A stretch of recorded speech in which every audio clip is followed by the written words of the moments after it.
자, 오늘 제6과 5장 15절부터 7장 16절, 6장 7장을 공부할 순서입니다.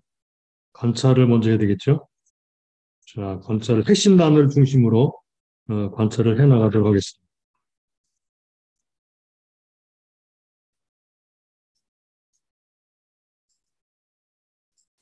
관찰 도표를 펴시고요.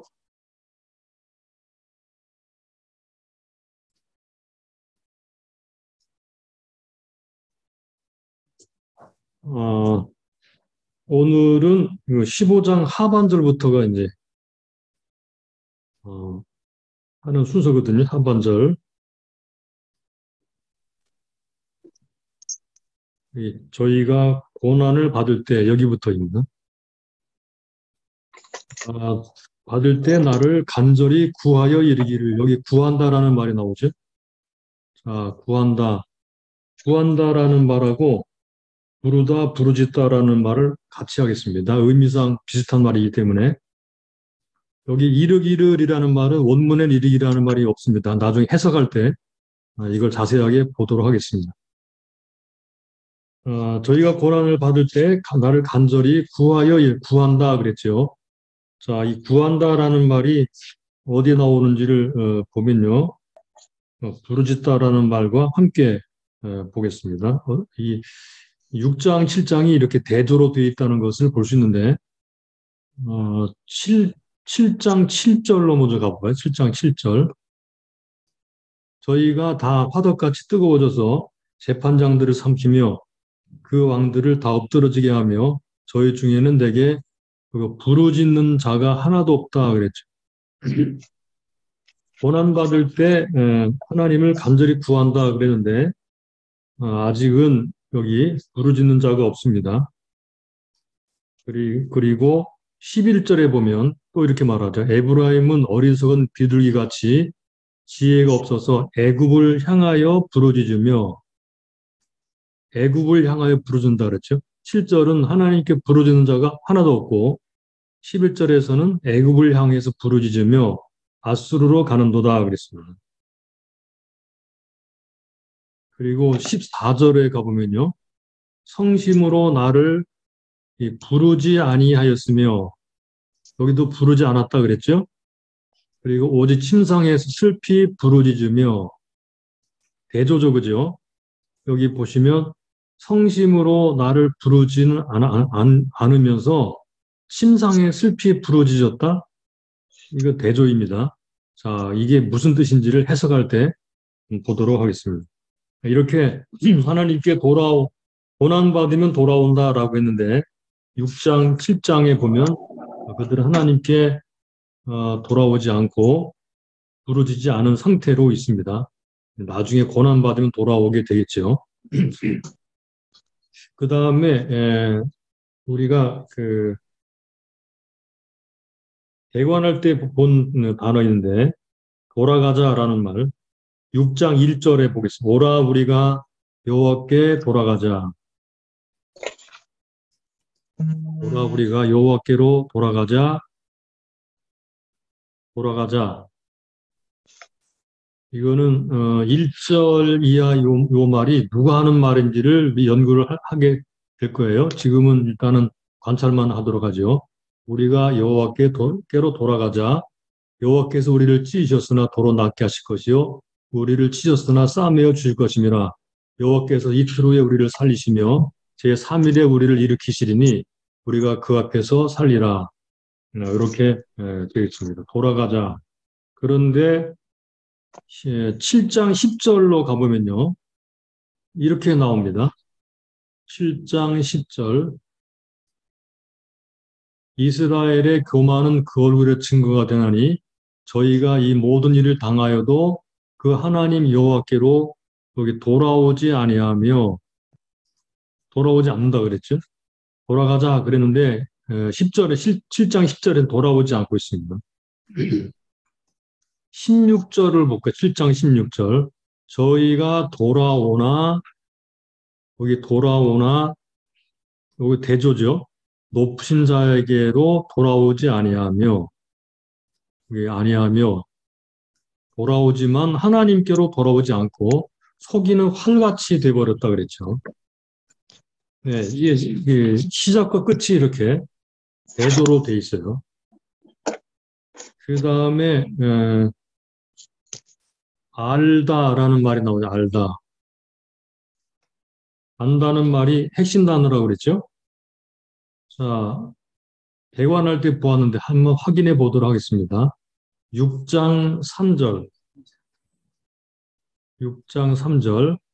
우리가 여호와를 알자. 심서 여호와를 알자. 그의 나오심은 새벽빛같이 일정하니 비와 같이 저 땅을 적시는 늦은 비와 같이 우리에게 임하시리라 하리라. 6절로 가보면요.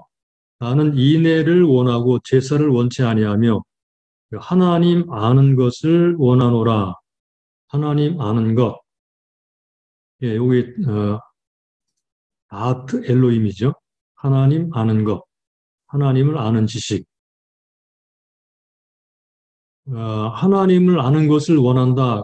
그래서 하나님을 모르는 상태의 이 사람들은 지금 있죠, 지금. 다트라는 지식이 없습니다. 그러다 보니까 어떤 일이 벌어지는가 하면 7장 9절로 가보면요. 예, 이렇게 대조로 되어 있어요. 저는 이방인에게 힘을 삼키었으나 보고 알지 못한다. 하나님을 아는 지식이 없으면 자신들의 상태를 몰라요. 백발이 얼룩얼룩 할지라도 요거 깨닫지 못한다. 요거 깨닫다라는 말 똑같이 안다는 말입니다. 백발이 얼룩얼룩 할지라도 알지 못한다. 자신을 모르는 거죠. 예, 이렇게 알자 여호와를 아는 것이 하나님이 원하는 것이다라고 했는데 그들의 상태는 지금 하나님을 아는 지식이 없는 상태에 있는 사람들은 자신의 힘이 없다는 것도 모르고 백발이 얼룩얼룩 할지라도 뭘 모르는 사람이 되어버렸어요. 네, 이렇게 대조로 되어 있습니다. 그 다음에 그들의 마음의 상태가 어떤지를 볼까요? 7장 2절을 보겠습니다. 그들의 마음에 대해서 말을 하는데 마음. 내가 그 여러 악을 기억하였음을 여기 저희 마음에 생각지 아니하거니와 이제 그 행위가 저희를 에워싸고 내 목전에 있도다. 그들의 마음 속에 뭐가 있는지를 보면은 좋을 것 같아요. 마음에 생각지 않는다. 뭘 생각하지 않죠? 그들이 얼마나 악한지를 생각하지 않는 거예요. 자, 그 다음에 7장 6절로 가보죠. 저희는 엎드려 기다릴 때 그 마음을 여기 화덕같이 예비하니 마치 빵 만드는 자가 밤새도록 자고 아침에 피우는 불에 일어나는 것 같도다. 그 마음이 화덕같이 뜨겁다는 거죠. 이거는 뭐 반역을 가리켜 말하고 마음이 막 화가 나고 막 열받아가지고 막 뒤집어 엎는 그런 상태를 말하는 거예요. 그들의 마음이 어떤지를 보여주는 그런 그 구절입니다. 그 다음에 11절로 가볼까요? 7장 11절. 에브라임은 어리석은 비둘기같이 지혜가 없어서 여기 어리석은 비둘기같이 지혜가 없다 할 때 요 지혜가 7장 11절의 지혜가 요게 마음이라는 원문에는 동일한 레브라는 마음이라는 단어로 되어 있어요. 물론 지혜로도 번역을 하시겠죠. 그러나 아무튼 원문 성경은 똑같은 단어로 되어 있어요. 비둘기 같은 마음, 비둘기 같이 지혜가 없어서 마음 상태가 어떤지 지혜가 없는 마음이죠. 지혜가 없는 어리석은 마음. 그들은 어리석습니다. 그 다음에 7장 14절로 보면요. 성심으로 나를 부르지 아니하였으며 여기 성심으로라는 말이 랩이라는 마음이라는 말입니다. 마음을 다해서 부르지 않았다는 말입니다.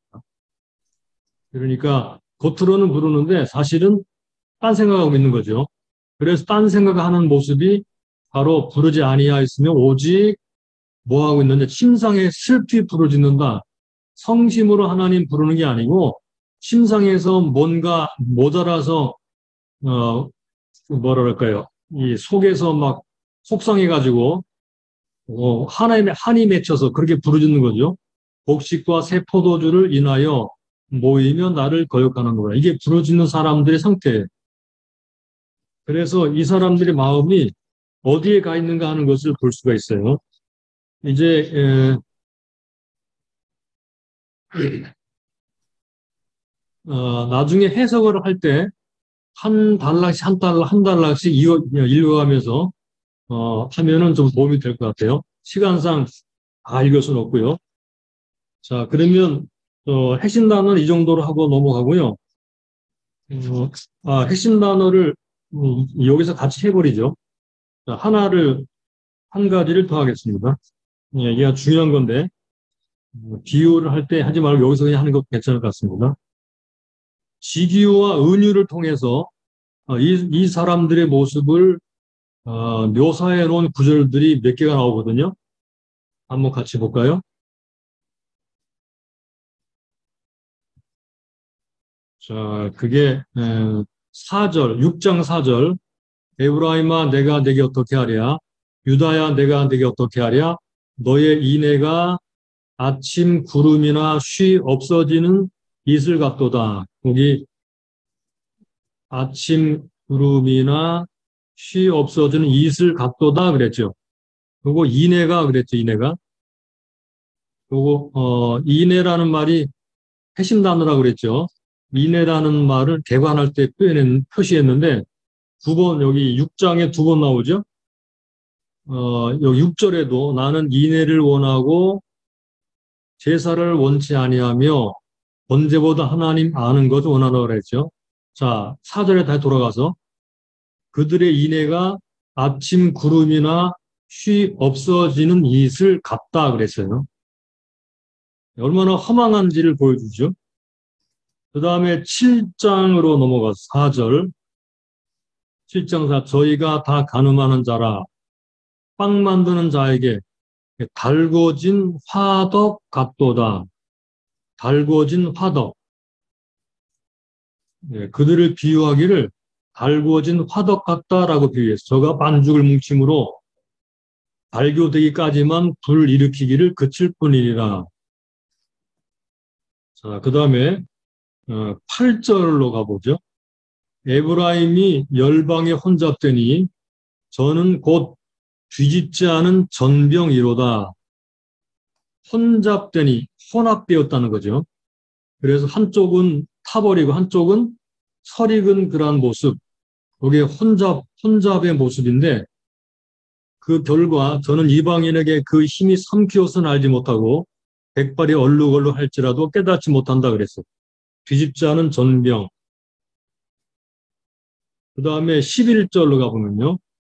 에브라임은 어리석은 비둘기같이 지혜가 없어서 어리석은 비둘기라고 비유를 했어요. 어리석은 비둘기.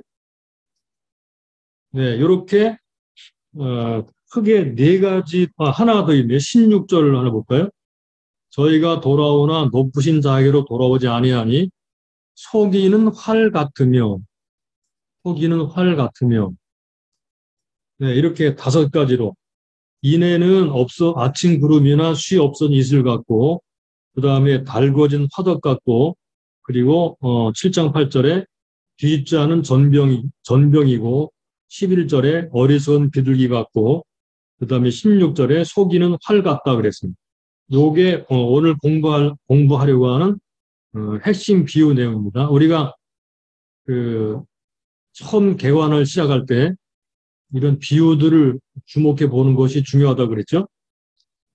자, 그러면 넘어가서 괄호 3번의 구조적 표현 어떻게 주제가 전환되는지를 잠깐 살펴보도록 하겠습니다. 자, 5장 15절 하반절부터 6장 6절까지가 6장 6절까지 여기까지가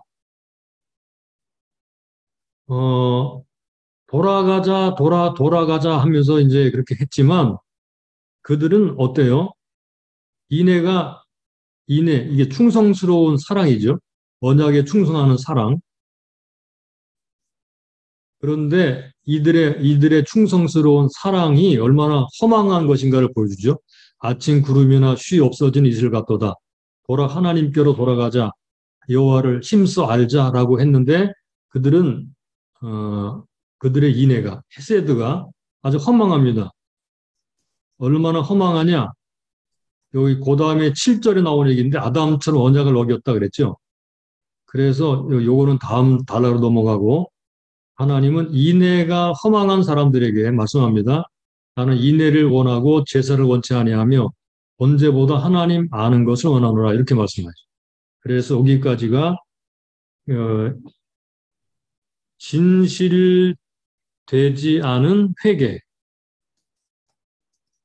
회개는 회개를 하긴 하는 것과 흉내를 내는데 그러나 진실함이 없고 인애가 없죠. 그리고 7절부터 자 여기부터 6장 7절부터 7장 2절까지 여기까지가 뭘 말하는가 하면 계속 악을 행합니다. 여전히 계속 악을 행합니다. 이게 어떤 악인가 하면요. 이것은 이게 사회적인 악이에요. 사회적인 악. 악을 행하는데 사회적인 악. 예, 여기 지금 보니까 이게 이렇죠. 길르앗은 행악자의 고을이다. 피 발자취가 편만하도다.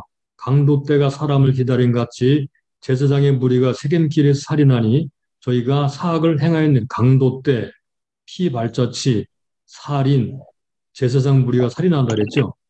내가 이스라엘 집에 가증한 일을 보았나니 거기서 에브라임 행음하고 이스라엘은 더럽혔느니라. 유다에게도 말씀하고요. 7장 1절 내가 이스라엘을 치료하려 할 때 에브라임의 죄와 사마리아의 악이 드러나도다.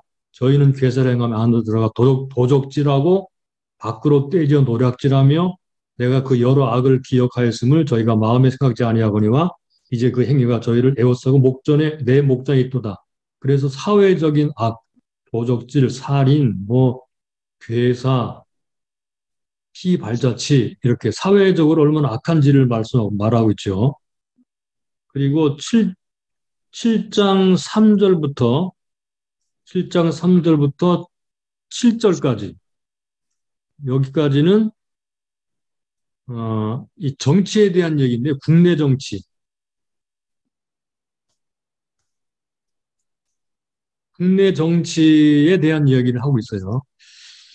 자, 그 국내 정치가 보세요. 3절 저희가 그 악으로 왕을 거짓말로 방백들을 기쁘게 하다. 왕과 방백이 나오죠. 저희는 다 가늠하는 자라 빵 만드는 자에게 달궈진 화덕 같도다. 그 정치적으로 이게 달궈진 화덕 같다는 말이 뭔지 이제 좀 있으면 나와요. 저가 반죽을 뭉침으로 발교되기까지는 불 일으키기를 그칠 뿐이라 우리 왕의 날에 이 왕의 날 방백들이 술의 뜨거움을 인하여 병이 나며 왕은 오만한 자들로 더불어 악수하는도다. 저희는 엎드려 기다릴 때 그 마음을 화덕같이 또 나오죠. 화덕같이 예비하니. 자, 여기 화덕같이 예비한다는 말이 또 나오죠. 마치 빵 만드는 자가 밤새도록 자고 아침에 피우는 불에 일어나는 것 같도다. 저희가 다 화덕같이 또 나오죠. 화덕같이 뜨거워져서 재판장들을 삼키며 그 왕들을 다 엎드러지게 하며 이 뭐예요? 반역이죠, 반역. 재판장들도 뒤집어 엎고 왕들도 다 죽이고 반역이 끊임없이 일어났죠. 예, 호세아 시대에 여로보암 왕 그 이후에 여러 명의 왕들이 반역으로 죽고 죽이는 일이 벌어졌어요. 국내 정치가 얼마나 혼란하고 타락했는지를 보여주는 그런 단락이에요. 7절까지가. 그 다음에 8절부터 마지막 절까지는요. 요거는 외교 정치입니다. 외교. 외교. 자, 8절을 볼까요? 에브라임이 열방에라는 말이 나 열방에. 우리가 그 요런 단어들에 주목을 하면서 단락을 나누면 도움이 될 거예요. 제가 지금 하나 찝으면서 말씀드리는 것들을 주목해 보시기 바랍니다. 에브라임이 열방에 혼잡되니 열방과 혼합됐다는 거죠. 저는 곧 뒤집자는 전병이로다. 저는 이방인에게 이방인 나오죠, 그죠?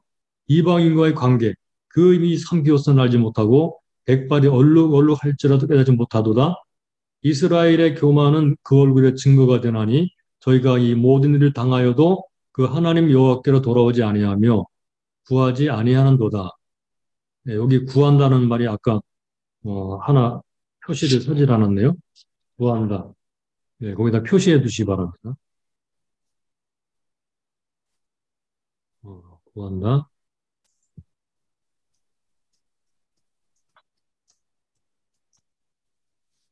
네. 자, 11절 에브라임은 어리석은 비둘기같이 지혜가 없어서 애굽을 향하여 부르. 여기 나오죠, 그죠? 애굽의 지원을 받기 위해서 애굽으로 다 나가고 아수르로 가는도다. 아수르로 가죠. 애굽과 아수르 사이에 처해 있었던 이스라엘이 애굽을 의지했다가 아수르를 의지했다가 지금 이런 상태를 보여주죠. 저희가 갈 때에 내가 나의 그물을 그 위에 쳐서 공중의 새처럼 떨어뜨리고 전에 그 공회에 들려준 대로 저희를 징계하리라. 하 있을진저 저희가 나를 떠나 그릇 갔음이니라. 패망할진저 저희가 내게 범죄하였음이니라. 내가 저희를 구속하려 하나 저희가 나를 거스려 거짓을 말하고 성심으로 나를 부르지 아니하였으며 오직 침상에서 슬피 부르짖으며 곡식과 새 포도주를 인하여 모이며 나를 거역하는도다. 내가 저희 팔을 연습시켜 강건하게 하였으나 저희는 내게 악을 꾀하는도다. 저희가 돌아오는 높으신 자에게 돌아오지 아니하니 속이는 활 같으며 거기 그 방백들은 그 혀의 거친 말로 인하여 칼이 엎드러지니 이것이 애굽 땅에서 조롱거리가 되리라. 네, 이렇게 16절까지가 외교 정치, 외교에 관련된 죄악들, 하나님께로 돌아오지 않고 그 강대국을 의지하는 이스라엘의 모습을 여기서 보여주고 있습니다. 자, 이렇게 크게 세 가지 구분이 등장하죠. 제가 지금 읽으면서 하나 찝었는데 여러분들이 이해를 하시리라 생각합니다. 처음에는 진실되게 돌아오지 않는 회개, 그리고 사회적인 악, 그리고 국내 정치의 죄악, 그리고 외교에 있어서 하나님을 떠난 강대국 의지, 네, 이런 모습들이 등장합니다. 자, 그러면 이제 관찰의 마지막으로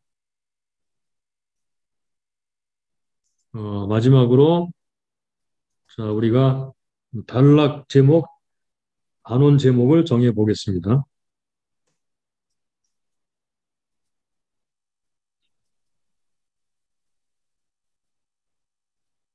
단락 제목을, 그 전체 단원 제목을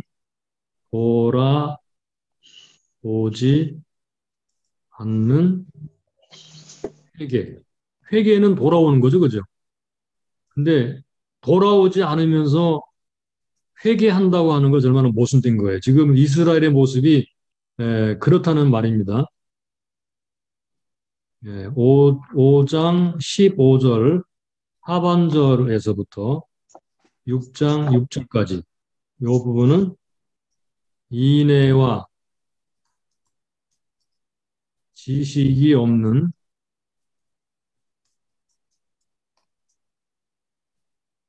회개. 아까 인애와 지식이 없다 그랬죠, 그죠? 하나님은 인애를 원하고 제사를 원하지 않는다 그랬죠. 6장 7절부터 7장 2절. 제사장과 아까 제사장은 강조하지 않았는데 제사장이 나옵니다. 제사장과 사회에 만연한 죄. 이런 것들이 있으면서도 회개하지 않죠. 7장 3절에서 7절까지 비극적인 권력 투쟁.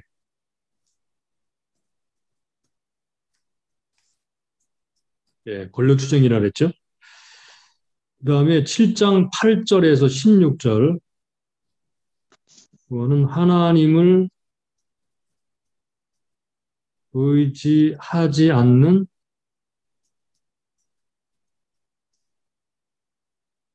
외교, 정치, 외교 이렇게 하죠. 외교. 하나님을 의지하지 않는 외교.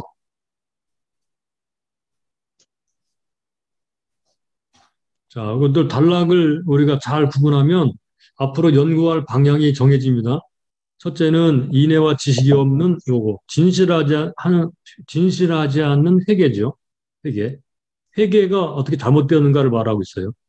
그 다음 단락은 제사장과 사회에 만연한 사회적 죄예요. 그 다음에는 세 번째는 권력투쟁, 비극적인 권력투쟁이고, 네 번째는 하나님을 의지하지 않고 강대국을 의지하는 외교입니다. 자, 이런 것들을 볼 수 있고요. 그러면은 이제부터 해석을 좀 해야 되겠죠. 해석을 하겠습니다. 이 부분이 좀 길어가지고요. 하나하나 이제 문제 그 번호를 따라서 쭉 공부를 하게 되면 너무 막 산만해지고 길어져서 정리가 안 될 것 같아가지고 제가 각 연락별로 자료를 만들었는데 그 자료를 보면서 함께 쭉 살펴보도록 하겠습니다. 첫 번째로 2번부터 5번까지 2번부터 5번까지의 내용을 자료 하나로 만들어 보았는데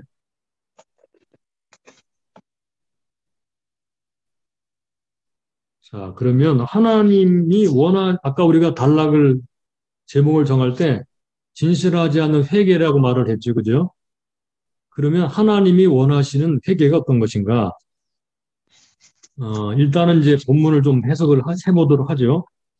먼저 15절 하반절부터 6장 3절의 해석 문제를 잠깐 다뤄보겠습니다. 첫 번째로 여기 15절 하반절에 잠깐 보실까요? 저희가 고난을 받을 때 나를 간절히 구하여 이르기를이라는 말이 나오고 여기 이르기를이라는 말이 나오거든요.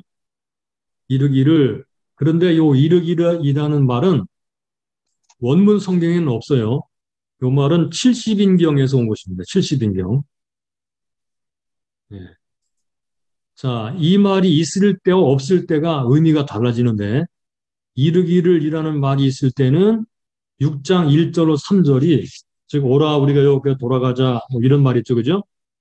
예, 힘써 여호와를 알자 이런 말 여기까지 여기까지가 말이 이스라엘 백성들의 말이 됩니다. 이르기를이라는 말을 했기 때문에 이르기를 오라 우리가 여호와께 돌아가자 이렇게 말을 하기 때문에 1절부터 3절까지 말이 이스라엘 백성들이 회개하면서 하는 말이 돼요. 근데 만약에 없을 때는요 선지자의 호소가 됩니다. 그러니까 저희가 고난받을 때 나를 간절히 구하게 될 것이다. 구할 것이다. 이르기를이라는 말이 원문에 없으니까 이걸 빼면 오라 우리가 여호와께로 돌아가자라는 말이 누구 말이 되느냐? 선지자가 하는 말이 되죠. 이해되시죠? 선지자가 하는 말이 됩니다. 그렇다면 어떻게 번역을 하고 해석을 해야 되느냐? 자, 두 번째 보겠습니다. 대부분의 역본들은 이런 말이 이 말이 없는 것으로 번역합니다. 이르기를이라는 말이 없는 것으로 번역을 해요. 한글 구역 성경, 그는 개역 성경 전에 성경에는요, 저희가 고난받을 때에 나를 간절히 구하리로다. 자, 우리가 마땅히 여호와께로 돌아갈지니 이렇게 말을 해서 이르기를이라는 말을 넣지 않았어요. 개역 성경, 개역 개정판 앞에 썼던 개역 성경에는 저희가 고난을 받을 때 나를 간절히 구하여 이르기를 여기 이르기를 들어있죠, 그죠? 지금 우리가 보고 있는 것이 우리 관찰 도표가 개역 성경입니다. 이르기를이라는 게 들어있어요. 보라 우리가 여호와께로 돌아가자 이렇게 돼 있어요. 그래서 한글 개역판은 이르기를 오라 우리가 여호와께 돌아가자로 요 말이 이스라엘 백성들의 말로 이제 그렇게 이제 그 읽히도록 번역을 한 거예요. 그리고 현재 우리가 쓰고 있는 개역 개정판은요, 이렇게 되어 있어요. 그들이 고난받을 때 나를 간절히 구하리라 오라 우리가 여호와께로 돌아가자. 그래서 여기에 이르기를 이라는 말이 없죠. 근데 6장 3절 끝에 하니라라는 말이 붙어 있어요. 이거 왜 넣는지를 잘 모르겠거든요. 이게 문맥상으로 하니라라는 말이 어디에서 끊어지는지 전혀 감을 못 잡겠는데 왜 이런 말을 여기다 붙여놨는지 모르겠어요. 그러니까 이르기를이라는 말을 넣은 것도 아니고 안 넣은 것도 아닌 것처럼 번역을 해놨거든요. 이거 참 애매해요. 야, 그러면 공동 번역은 어떻게 했을까요? 이 백성은 괴로움을 참다 못해 마침내 나를 애타게 찾으리라 이르기라는 말이 없고요. NASV 여기도 이르기를이라는 말이 없습니다. NIV도 없고요. RSV만 saying이라는 말이 들어있어요. 자, 그러니까 대다수의 여권들은 이르기를이라는 말이 없다는 거예요. 무슨 말인지 이해하시겠죠? 이르기라는 말이 없어요. 여러분들의 교재는 2번에 바로 1번에서 연구하도록 그렇게 되어 있으니까 참고하시기 바라고요. 자, 그러면 세 번째로 표면적 회계라는 측면에서 보면요. 이해가 좀 더 잘 된다고 생각이 돼요. 5장 15절 하반절부터 6장 3절은 6장 6절까지의 문맥을 통해서 해석을 해야 됩니다. 6장 6절까지의 문맥. 저희가 고난을 받을 때 나를 간절히 구할 것이다. 오라 우리가 여호와께 돌아가자 쭉 하고 3절에 여호와를 힘써 여호와를 알자라고 말을 한 다음에 4절을 보시면 이렇게 돼 있어요. 에브라임아 내가 내게 어떻게 하랴? 유다야 내가 내게 어떻게 하랴? 너의 인애가 아침 구름이나 쉬 없어지는 이슬 같도다 이렇게 돼 있죠. 그죠? 그러므로 내가 선지자들로 저희를 치고 내일의 말로 저희를 죽였노니 내 심판은 바라는 빛과 같으니라. 나는 제사를 원하고 인애를 원하고 제사를 원치 아니하며 언제보다 하나님을 아는 것을 원하는 이렇게 되어 있어요. 그러니까 6절 6절까지를 쭉 같이 읽어보게 되면 그러니까 어떤 식으로 이르기를 이라는 말을 넣든지 안 넣든지 본문이 말하는 바가 뭔지를 알 수 있어요. 즉 다시 말하면 이르기를이라는 말을 빼는 것이 더 합당하게 보이는데 만약에 넣는다 하더라도 의미가 달라지지 않는다는 것입니다. 저는 빼는 쪽으로 선택하겠습니다.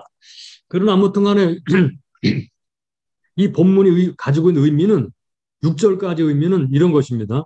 즉 다시 말하면 본문이 가진 핵심 메시지는 실패한 회개, 표면적인 회개입니다. 겉으로 번제드리고 제사 드리면서 하나님께로 돌아온 것 같지만 그러나 그들의 인애, 헤세드는 언약의 충성스러운 그 사랑이 아침 구름이나 쉬 없어진 이슬 같은 그런 모습이기 때문에 하나님은 아주 애타게 한탄하십니다. 내가 내게 어떻게 하랴?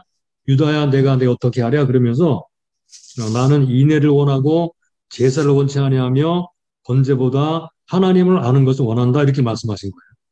자, 그러므로 세 가지를 정리할 수 있는데요. 15절 하반절은요.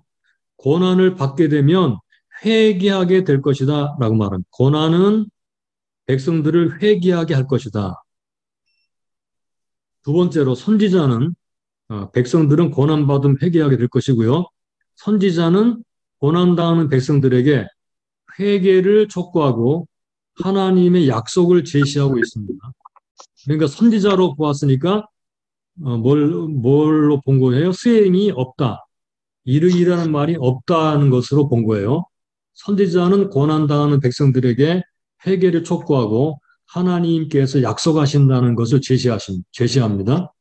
그렇지만 6장 4절로 6절까지 보면 그러나 그들의 회개는 형식적이고 표면적인 회개에 불과한 것이었다.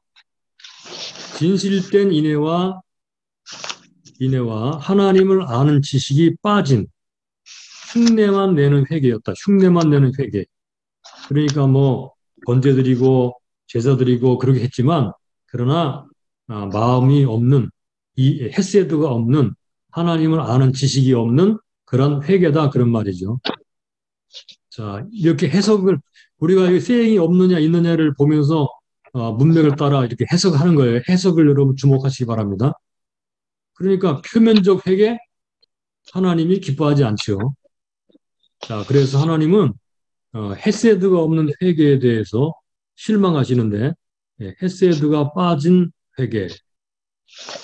회개에는 헤세드가 반드시 들어가야 된다는 말입니다. 4절에서 하나님의 실망하시는 마음이 절절히 나타나 있죠. 그죠? 4절이 본 단락의 핵심 구절 중에 하나입니다.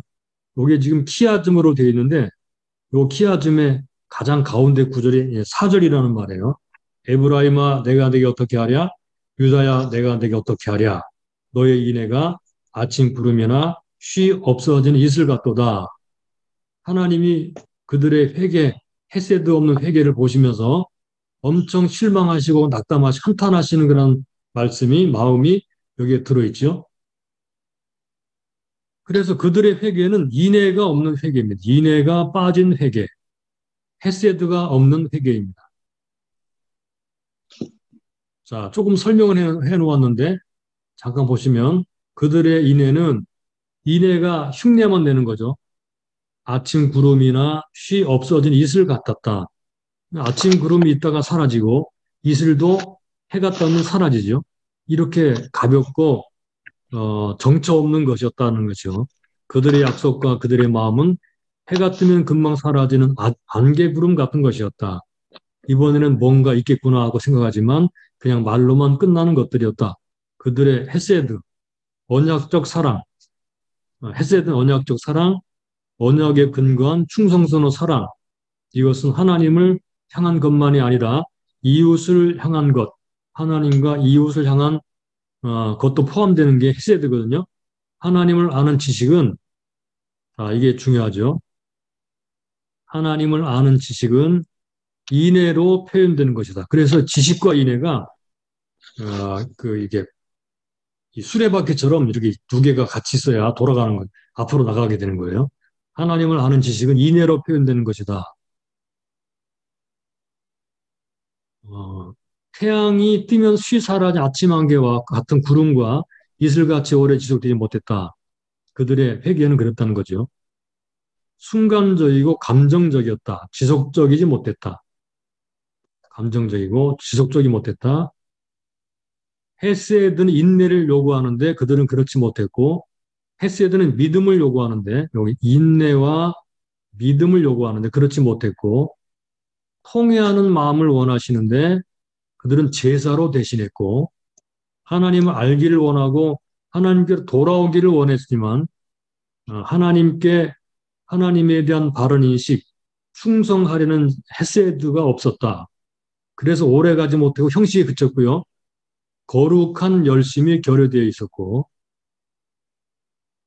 자, 왜 이렇게 오래 지속적이지 못했을까요? 조나단 에드워드가 한 말을 참고로 하면 도움이 될 거예요.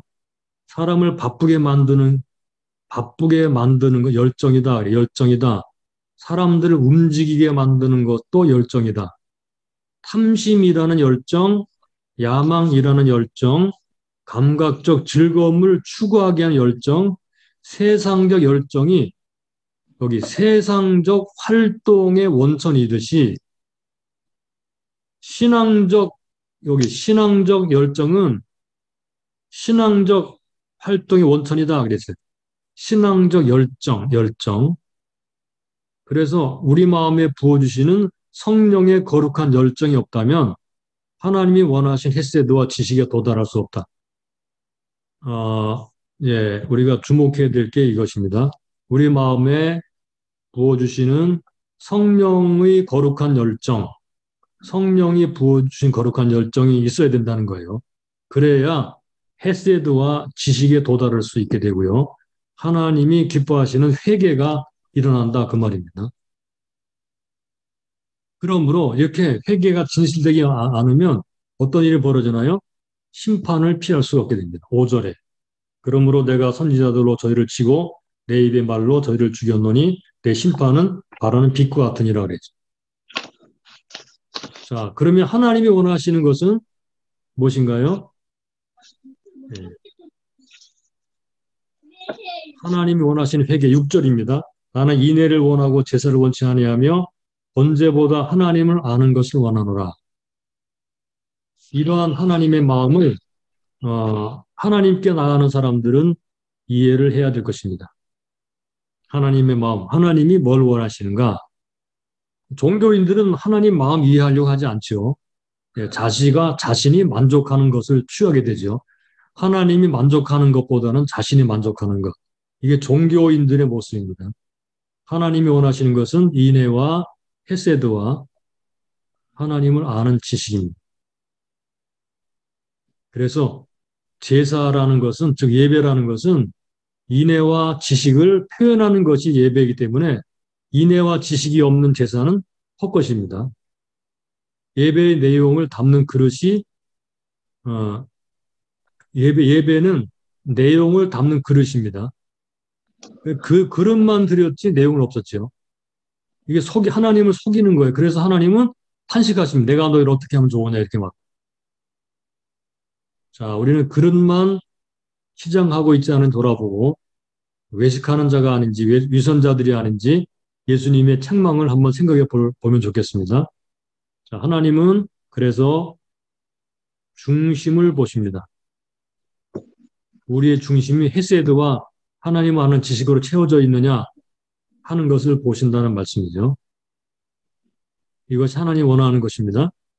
우리의 중심, 헤세드와 하나님을 아는 지식으로 채워진 우리의 중심. 이 중심에 관한 문제를 참고 구절로 여기 수록해 놓았는 나중에 자료를 드릴 테니까 한번 확인해 보시기 바랍니다. 네, 이렇게 해서 5번까지 정리를 해봤어요. 나중에 여러분들 개인적으로 좀 더 연구를 해보시기 바라고요. 넘어가겠습니다.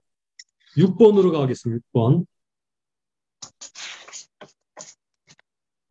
6번은 6장 7절부터 7장 2절까지의 말씀인데요. 우리가 관찰할 때 여러 번 보았는데 이것도 제가 정리한 간단한 자료를 보면서 말씀을 나누도록 하겠습니다. 자, 이 부분은 특별히 이스라엘의 그 죄악 부분인데 어떤 죄라고 그랬나? 이게 사회적인 죄. 자, 몇 가지로 정리했는데 첫째는 6장 7절로 7장 2절까지의 말씀에서 보면 제사장들이 저지른 죄악들이 나옵니다. 자, 어떤 죄가 나오죠? 6장 8절 9절 보면은 살인이 나와요. 살인.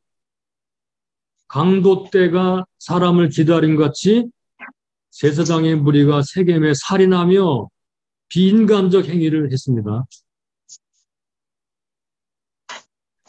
여기서 세겜길에 살인한다는 표현은 매복했다가 사람을 죽이는 것으로 보여지고요. 여기 나오는 길랏 라못과 세겜은 도피성이었습니다. 그러니까 이곳 길목에서 이 제사장 갱단이 사람들을 죽이는 잔인한 일을 하고 있었다는 거예요. 그러니까 생명을 보존하기 위한 도피의 길이 이제는 죽음의 길로 바뀌었습니다. 세겜은 교통의 요충지대로 당시 북쪽 이스라엘의 경건한 성도들이 절기를 맞아 예루살렘으로 올라가는 길에 쉬어가는 장소 중 하나이기도 합니다. 그러한 순례자들이 그곳에 있는 악당들에게 많이 피살되었을 것이라고 생각이 돼요. 그러니까 자, 이게 무슨 말인가 하면 그 당시 구테타가 자주 일어났는데 사람들의 보복을 피해서 길랏과 세겜으로 피했을 거라고 추정하게 보는데요. 그때 오히려 이 사람들 죽였다는 거예요. 아마 돈을 받고 그랬을 것 같죠, 그죠? 같은 편이냐, 뭐 돈이냐 그런 문제입니다. 생명을 보호해 줘야 할 제사장들이 사람 죽인 일에 앞장섰다는 거예요. 오늘날에도 이 돈과 권력에 눈먼 성직자, 자신 입지를 위해서 영혼을 팔아먹는 이단 사이비 교주, 유사한 노름을 하고 있는 교회 지도자들. 자, 이런 사람들이 바로 이런 종류의 사람들이라는 사실을 눈여겨볼 필요가 있습니다. 그 다음에 두 번째로는요, 사회에 만연해 있었던 죄입니다. 사회적인 죄. 10절에는 행음이 나오고요. 이거는 뭐 이스라엘이나 유다나 마찬가지고요. 7장 1절에는 괴사, 거짓과 기만이고요. 안으로는 도적질, 밖으로는 노략질, 약탈이 자연되었습니다. 하나님을 두려워하지 않았어요. 하나님이 여러 가지 기억하였음을 마음에 생각하지 않고 거기 두려움이 없이 범죄했다 이 말입니다.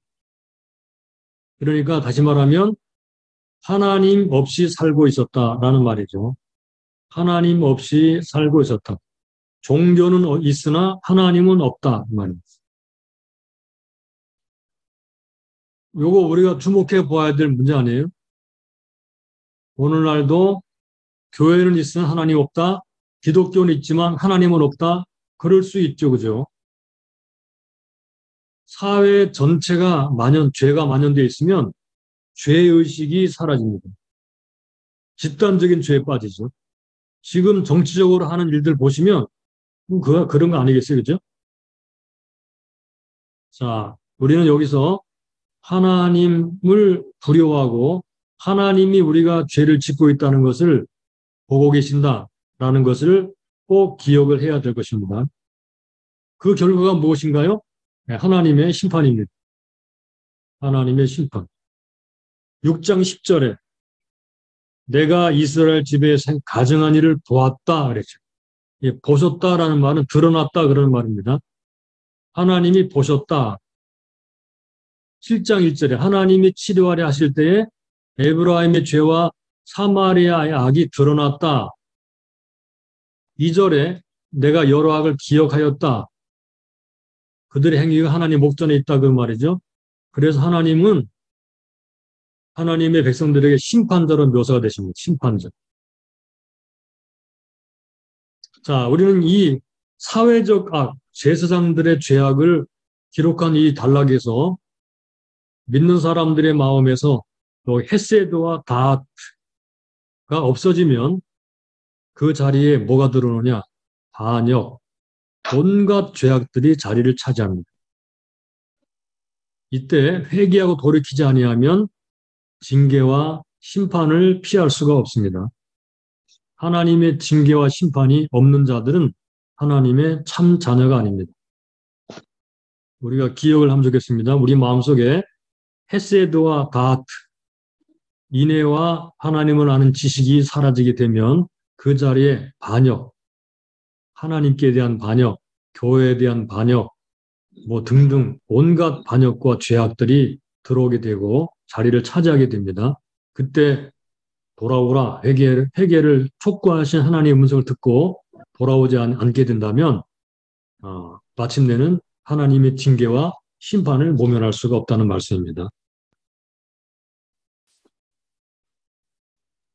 자, 요게 7번부터 8번까지의 내용이었어요. 7번, 8번. 자, 참고로 여러분들이 나중에 하나하나 정리를 해 두시기 바랍니다. 제가 자료를 드릴 테니까 정리를 해 두시기를 바랍니다.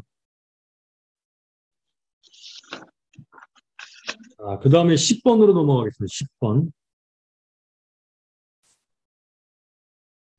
자, 10번에도 3절부터 7절까지를 해석하는 것인데 3절로 7절.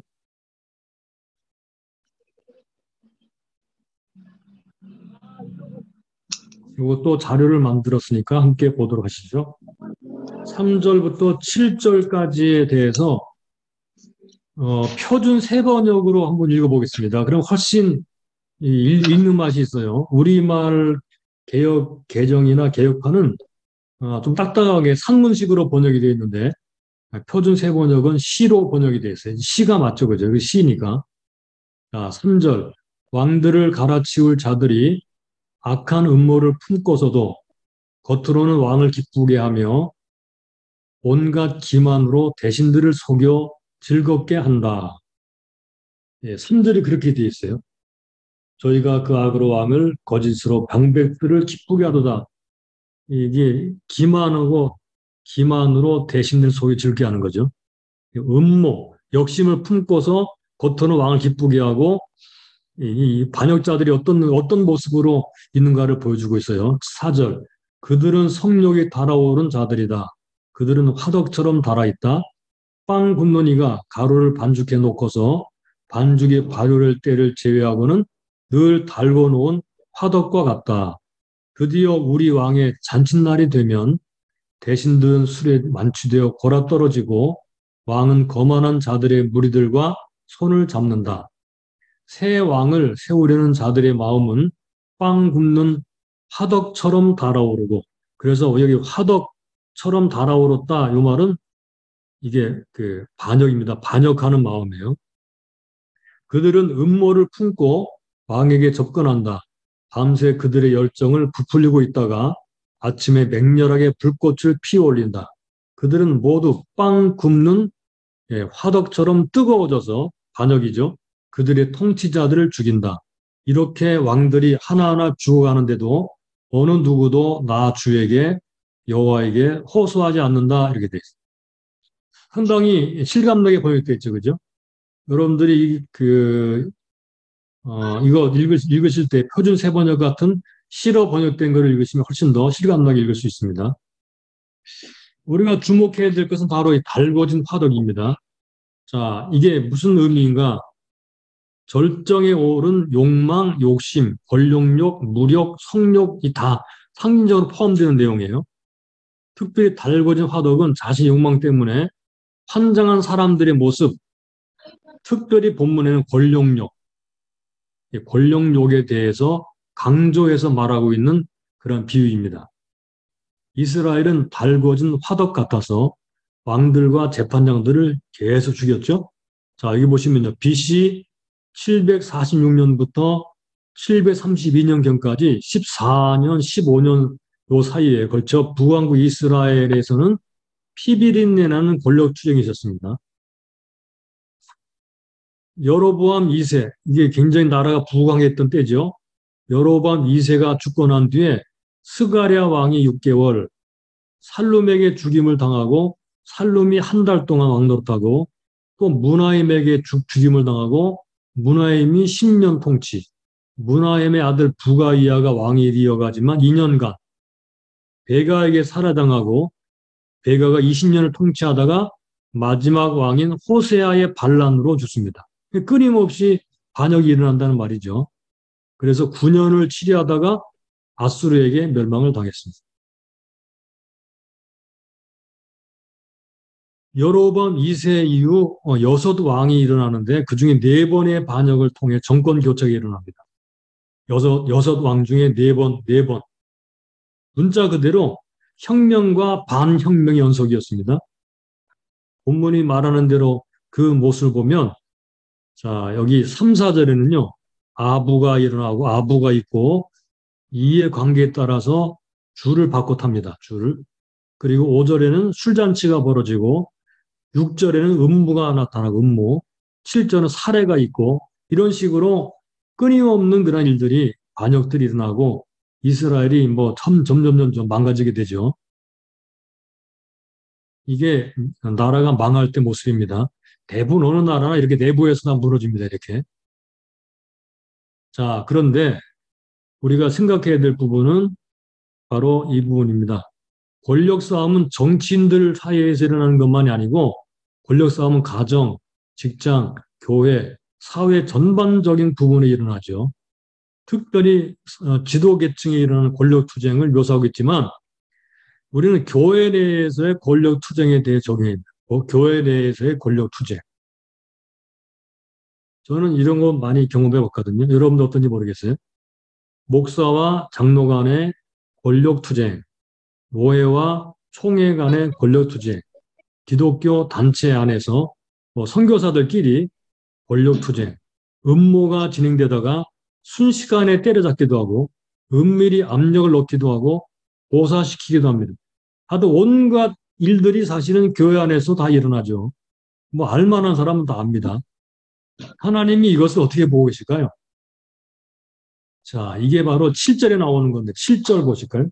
7장 7절. 저희가 다 화덕같이 뜨거워져서 그 재판장들을 삼키며 그 왕들을 다 엎드러지게 하며 저희 중에는 내게 부르짖는 자가 하나도 없다. 이게 하나님의 탄식입니다. 하나도 없다. 부르짖는 자가 하나도 없다. 하나님은 이런 상황 속에 하나님께 부르짖기를 호소하시는데, 부르짖기를 원하시는데, 부르짖고 하나님께 호소하지 않는다고 탄식하십니다. 그래서 우리는 하나님께 부르짖어야 된다는 말입니다. 하나님께 부르짖어라. 현 상황에 대해서 그들의 화덕 같은 모습에 대해서 그들의 음모와 그들의 권력 투쟁에 대해서 하나님께 부르짖어라 이렇게 말씀하십니다. 현재 상황을 말씀드리고 정치 지도자들과 교회와 사회 전반의 지도자들과 이 땅의 백성들이 끓어오른 욕망으로 인해서 자신들의 직무와 삶을 그르치지 않도록 기도해야 된다. 그런데 사람들은 상당히 대부분의 사람들은 어떻게 하죠? 정치적으로 힘으로 해결하려고 합니다. 정치나 힘으로 해결을 하려고 합니다. 이게 우리의 모습이고요. 이게 사람들의 모습입니다. 하나님께 부르짖지 않고 정치적으로 또는 힘으로 사람 수로 돈으로 해결하려고 하죠. 그러다 보니까 점점 더 하나님이 탄식하시고 마침내 하나님의 무서운 징계를 받게 되죠. 이게 7절까지의 내용이었습니다.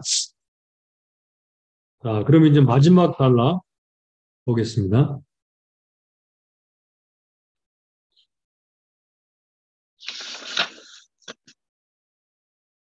14번으로 가겠습니다. 14번. 14번에서 나오는 내용들을 자, 몇 가지로 정리를 해봤습니다. 14번에 나오는 내용이 비유 몇 개가 나오는데 그거를 정리해 보겠습니다. 첫째, 8절. 7장 8절. 7장 8절로 16절까지입니다. 7장 8절 볼까요? 에브라임이 열방 혼잣되니 저는 곧 뒤집지 않은 전병이로다. 여기 뒤집지 않은 전병이라는 말이 나오죠. 이 전병은 빈대떡과 비슷한 것인데요. 우가우라고 불렀답니다. 우가우. 이 떡을 제대로 구우려면 한쪽을 구운 10분 이내에 뒤집어야 된다고 그러거든요. 근데 시간을 잘못 새까맣게 타버린대요. 그러니까 한쪽은 설있고 한쪽은 타버린 먹을 수 없는 빈대떡과 같이 되어버렸다는 것입니다. 이스라엘이. 그러니까 이게 무슨 말인가? 한편으로는요, 이방의 종교와 문화로 혼합되었다.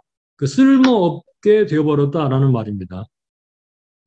한쪽에는 이방인의 종교와 문화로, 한쪽은 그들의 그 모습이 들어있어서 혼합주의가 되고 혼합주의.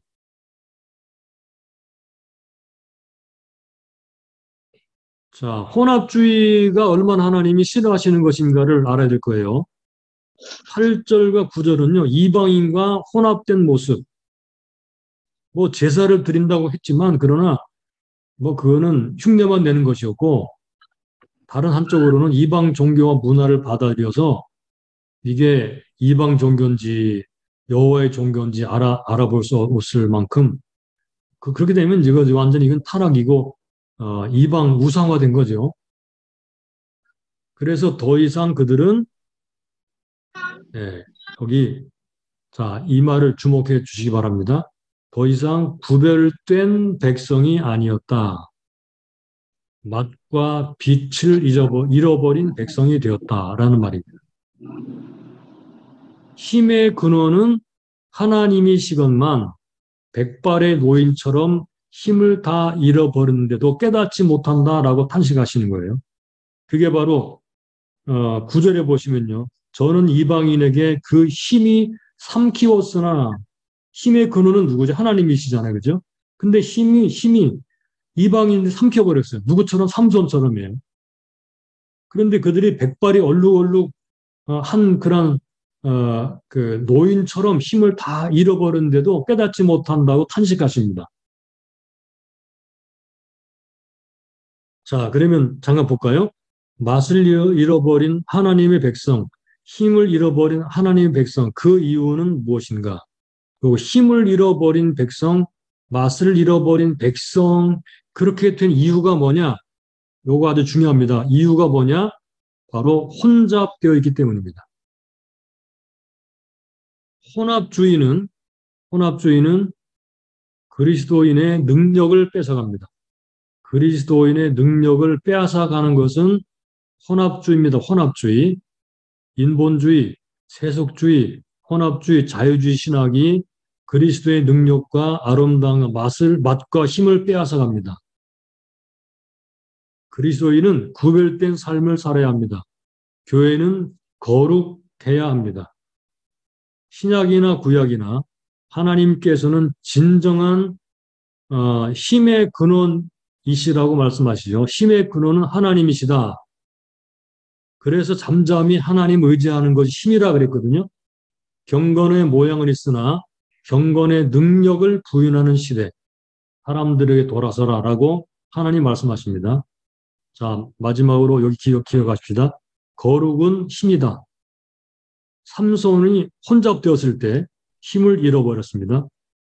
그리스도인의 거룩은 하나님의 능력이라는 것을 우리가 꼭 기억하도록 했으면 좋겠습니다.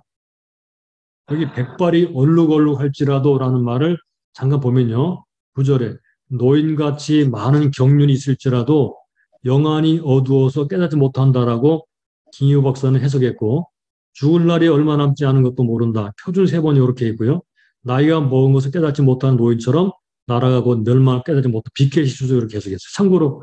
참고로 보시기 바랍니다. 혼합주의는 힘을 잃어버리게 한다. 그리스도의 능력, 성령의 능력을 잃어버리게 한다. 그러면서도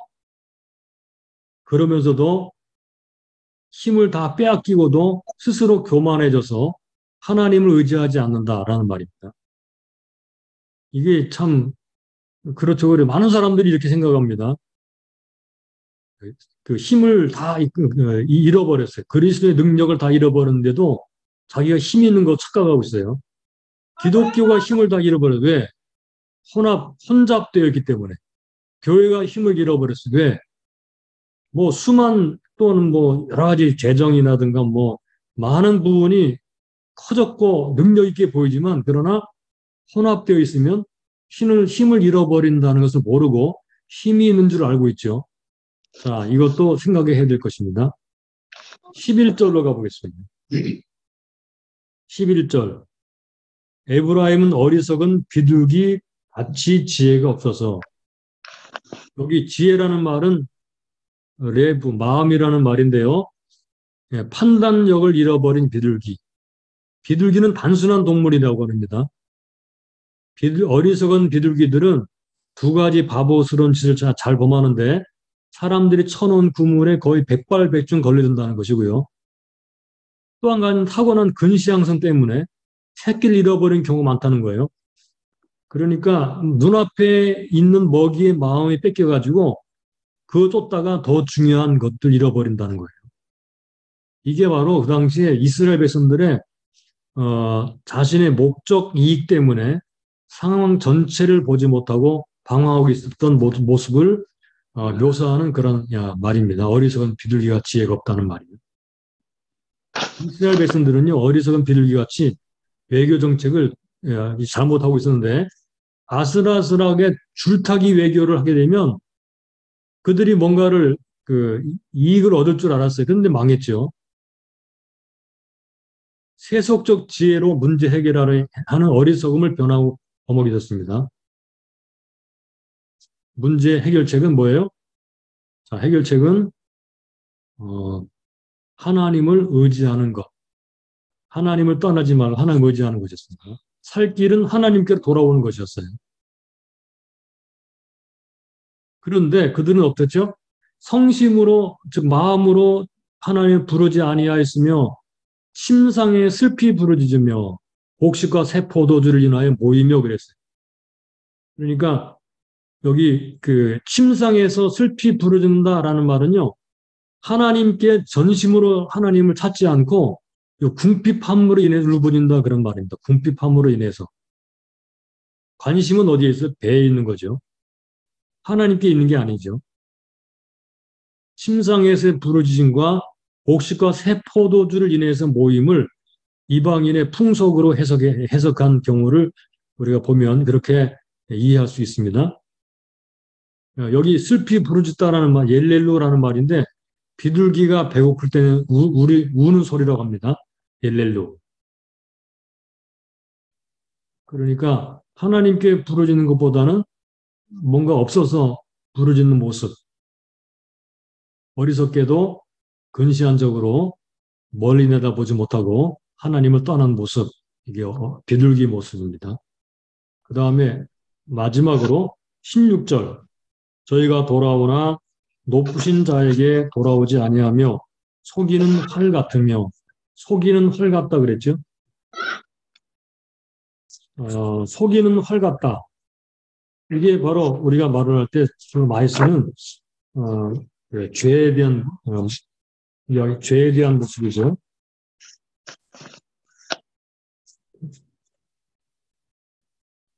자, 속이는 활 같다라는 말이요. 빗나간 활과 같이 관역을 벗어나서 다른 데로 갔다라는 하나님께로 돌아오지 않았다는 말입니다. 표준 세번역에는요. 속이는 활, 느슨하게 풀어진 활로 번역했고 이동훈 목사는 구부러진 활과 같다라고 번역했습니다. 그러니까 조준을 해도 구부러져 있어서 목표물을 맞추지 못한다는 말이고요. 느슨한 상태에서 활을 쏘아도 목표물을 맞추지 못하고 빗나갑니다. 어떤 식으로 해석하든지 간에 화살의 역할, 즉 관역을 맞추는데 적절하지 못하는 활을 적절하지 활을 비유한 것인데 이 사람을 속이는 활, 역할을 해내지 못하는 그런 활이죠. 목표를 상실했습니다. 문제가 있을 때 하나님을 찾아야 되는데 하나님께로 돌아오지 않았다는 것입니다. 자, 그들의 모습이 여기에 다 한꺼번에 수록이 되어 있다라고 볼 수가 있겠죠. 어, 우리가 이 그 6장, 7장을 마무리 지으면서 이 네 가지 비유를 우리가 살펴보았습니다. 다시 한번 정리를 하자면 7장에 그들의 모습이 달궈진 화덕 같았고 그리고 뒤집지 않은 전병 같았고 어리석은 비둘기 같았는데요. 그런데 그들은 이런 뭐 여러 가지 그 상황 속에서 속이는 활 같은 그런 모습을 보여주었습니다. 하나님께로 돌아오지 않고 엉뚱한 데로 가는 것. 이게 그들의 모습이라는 것입니다. 우리가 여기서 마지막으로 주목해야 될 중요한 진리가 하나 있는데 하나님이라는 목표를 상실하지 말자.